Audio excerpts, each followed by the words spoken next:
Tabung ni jorani te keshan nangkung makokma GST no te haste ni luku rokno hojak mungrena bagi pashalwa prageva banwa hojak mungba thakte panda songja jakha Faimanjak faike haste ni munjiokra Dr. Manik Shaha logi gubundrok Tabung ni jorani te keshan nangkung makokma GST no te haste ni luku rokno hojak mungrena bagi pashalwa prageva banwa hojak mungba thakte panda songja jakha Faimanjak faike haste ni munjiokra Dr. Manik Shaha logi gubundrok আমাদের সরকারে you are part and parcel of our government কারণ অর্থ না থাকলে কোনো অবস্থায় কোনো সম্ভব হবে না কিছুই ডেভেলপমেন্ট করা যাবে না এখানে আজকে জাগরুকতা অভিযান জিএসটি এর মাধ্যমে হয়েছে সেটা আমরা জানি যে এর মাধ্যমে যারা ফেক যারা অনেকে জিএসটি দিতে চান না তাদেরও দরকার এর মধ্যে আসা আমরা জানি যে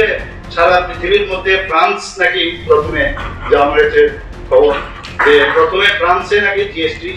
যে ব্যবস্থা সেটা শুরু করেছিল এখন বিভিন্ন দেশেও সেটা শুরু হয়েছে তো আমাদের দেশে মাননীয় প্রধানমন্ত্রী নরেন্দ্র মোদীজি অনেক চিন্তা ভাবনার পর যেটা অটলজি একবার চেষ্টা করেছিলেন যে জিএসটি চালু সেটাকে 2017-তে মাননীয় প্রধানমন্ত্রী নরেন্দ্র মোদীজি আজকে এই জিএসটি যে ব্যবস্থা সেটা শুরু করেছে গুডস এন্ড সার্ভিস যেটাকে বলা হয় জিএসটি তো এটা একটা ইনডাইরেক্ট ট্যাক্স ব্যবস্থা ডাইরেক্ট ট্যাক্স তো আমরা জানি আমরা সবাই দিই ইন্ডিভিজুয়াল যে ট্যাক্স সেগুলো আমরা দিই কিন্তু এটা ইনডাইরেক্ট ট্যাক্স এবং এই ট্যাক্স এটা ফেডারেল কাউন্সিলের যেটা আমাদের সেন্ট্রাল থেকে ফেডারেল মতলব আমাদের মানে যতগুলো রাজ্য আছে এবং সেন্ট্রালের পরামর্শ মতে সেই বারবার যে ডিসিশনগুলো হয় সেগুলো আমাদের এর উপর ভিত্তি করে কিন্তু আমরা সেই জিএসটি বিভিন্ন সময় যখন চেঞ্জ হয় বা যদি পরিবর্তন হয় সেগুলো আমরা আরোপ করি এবং এতে করে এই পরোক্ষ কর একটা আমব্রেলা নিচে কিন্তু চলে এসেছে আগে বিভিন্ন ট্যাক্স আমরা এগুলো নিয়ে বিস্তর আলোচনা করেছি যে বিভিন্ন জায়গায় বিভিন্ন ভাবে ট্যাক্স দিত বিভিন্ন ট্যাক্স সেই জায়গায় একটা আমব্রেলার মধ্যে এই যে জিএসটি ব্যবস্থা তাতে করে অনেক সুবিধা হয়েছে যারা বিজনেসম্যানরা আছেন বা অন্য যারা ট্যাক্স এই ধরনের জিএসটি দেওয়া হয় সেটা কিন্তু আমি মনে করব যে জিএসটি ভারতের একটি বিপ্লবী কর ব্যবস্থা এটা তো অস্বীকার করার উপায় নেই এবং এতে করে আমাদের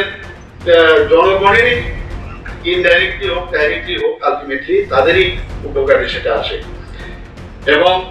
আমাদের সরকারের অর্থের প্রয়োজন আসবে কোথা থেকে অর্থ যদি ট্যাক্স না দেয় আমরা অনেক সময় বলি অনেক জায়গায় যে এই রাস্তা ঠিক নেই কেন রাস্তা ঠিক নেই এখানে হসপিটালের ব্যবস্থা ভালো নেই কেন